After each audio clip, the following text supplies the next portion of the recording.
Vale la pena aclarar, no se traduce en el incremento de ocupación de camas de terapia intensiva, ni tampoco en un incremento fuerte en las muertes, pero son 42.000 casos. Bueno, fue récord de casos de contagios desde que comenzó la pandemia.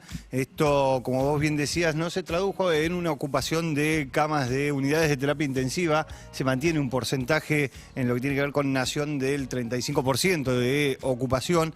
Hubo 26 fallecidos en el día de ayer. Digo, también, como bien decías, es un número que claramente para cada una de esas familias es muy importante, pero digo, en la totalidad es un número que no impacta desde la cantidad. A prestarle atención también que lo que está sucediendo en Bariloche respecto de esto, hay 500 chicos, ¿sí? 500 chicos que estaban de viaje egresados que están aislados. Tremendo. ¿Sí?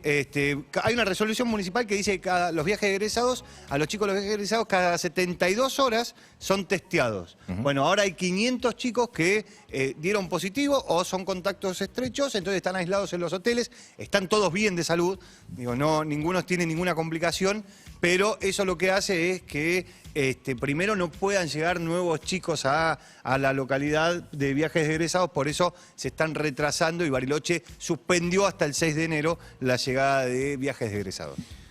Bueno, a propósito del tema y la cantidad de casos, de los más de 42.000, con un récord desde que empezó la pandemia aquí en la Argentina, vamos a hablar con Eduardo López, médico infectólogo que nos atiende gentilmente. Eduardo, buen día. Buen día, ¿cómo les va? Bien, bien. Bueno, gracias por el tiempo. Yo creo que hay como una doble mirada, Eduardo, y quiero consultarle a usted. Está por un lado esta mirada impactante de una variante Ómicron, hasta la semana pasada incluso se hablaba de la variante Delta que había explotado en la Argentina. La doble mirada de lo sorprendente del aumento exponencial de los casos, ayer con 42.000, y por otro lado esa otra mirada del avance del plan de vacunación que hace que la ocupación de camas de terapia intensiva sea muy menor, las muertes sean menores en cuanto al porcentaje. ¿Con qué debemos quedarnos? Bueno, en realidad hay que quedarse con toda la figura. Es evidente que tenemos en la Argentina circulación muy importante de dos variantes de alta transmisibilidad, como es la Delta y Omicron. Esta última está circulando en forma intensa ya en Córdoba, probablemente en Tucumán. 40% aparentemente de las secuenciaciones es Omicron en el AMBA, en la ciudad de Buenos Aires, y algo parecido en el AMBA, provincia de Buenos Aires. Con lo cual nos ha hecho que la columna de casos haya crecido casi en forma exponencial, ¿no? Ahora, junto con esto, es evidente que tenemos menos internaciones y menos utilización de las camas de terapia, y esto está vinculado básicamente a que la gente se está vacunando, y además que la variante Omicron es una variante que por ahora, en función de los datos que vienen del extranjero, es una variante de casos leves, ¿no? Que utiliza poco las camas de internación y la terapia. Eduardo, ayer el Consejo Federal de Salud redefinió las medidas de lucha contra el virus, lo anunció la ministra de Salud de la Nación, Carla Bisotti. Son 5 puntos específicos, pero apuntan obviamente a los casos positivos y a los casos estrechos. ¿Qué mirada tiene usted frente a esto con una modificación muy clara y que tiene que ver, decíamos, con lo dinámico de este virus y con las diferentes variantes y los planes de vacunación? Correcto lo que usted dice. Esto es un virus que es muy dinámico en la situación epidemiológica. Lo que se hizo básicamente es disminuir el periodo de aislamiento, dado que lo que se ha visto es que estas dos variantes tienen menor periodo de incubación y tienen un periodo de contagio aparentemente menor, ¿está bien?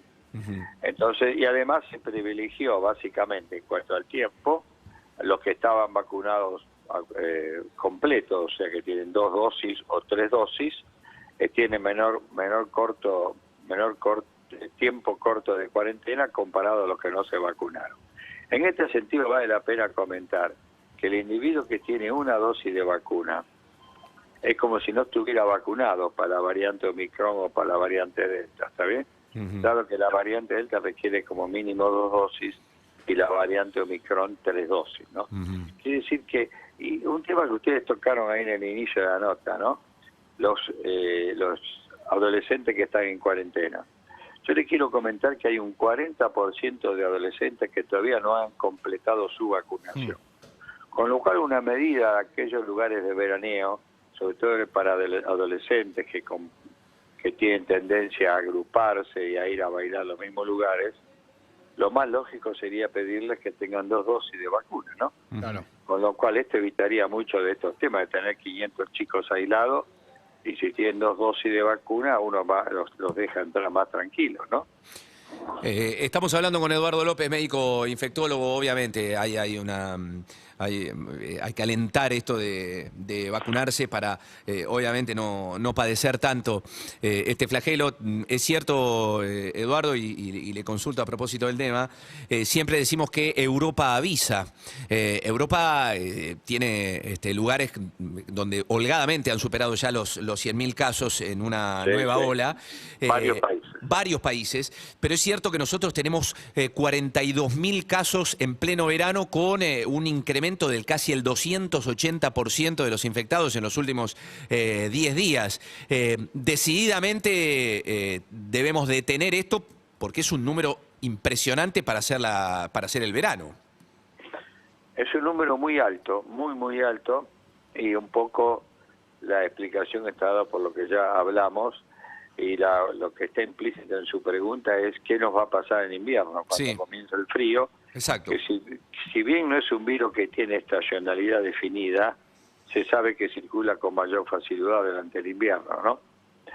Y esto va a depender de 2 cosas. ¿Cuántas cantidad de individuos tengamos vacunados con 3 dosis? Que es fundamental. Segundo, el autocuidado de cada uno de nosotros. Y tercero, de la capacidad de testeo. Ahora que estamos tensos con la capacidad de testeo por fenómenos particulares, ¿no? Viajes, individuos que se van a testear por las dudas, contactos estrechos que se equivocan de ir a testearse a las 24 o 48 horas del contacto de un caso confirmado, porque ahí le va a dar un falso negativo. La gente tiene que testearse el 5.º día del contacto. Claro. Aislarse y testearse el 5.º día. Obviamente que si tiene síntomas tiene que testear. Claro, porque si no sale a la calle con un testeo fuera de tiempo y probablemente después empieza a contagiar, claro.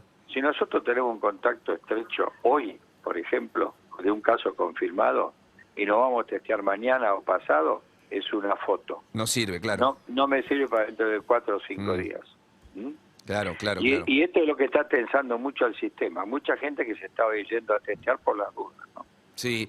Eduardo, ¿son horas de nuevas restricciones, cree usted? Ya a partir de esta cantidad de casos debiéramos empezar a tener algunas medidas mucho más profundas, quizás de otra época del año pasado.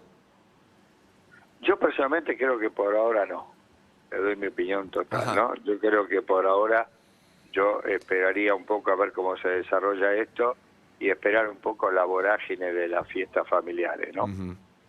Y ir mirando, obviamente si esto sigue subiendo de esta manera, alguna medida vamos a tener que tomar, pero daría por ahora la sensación de mantenernos junto con el cuidado, ¿no? Eduardo López, médico infectólogo, gracias por atendernos, doctor, que tenga un buen año.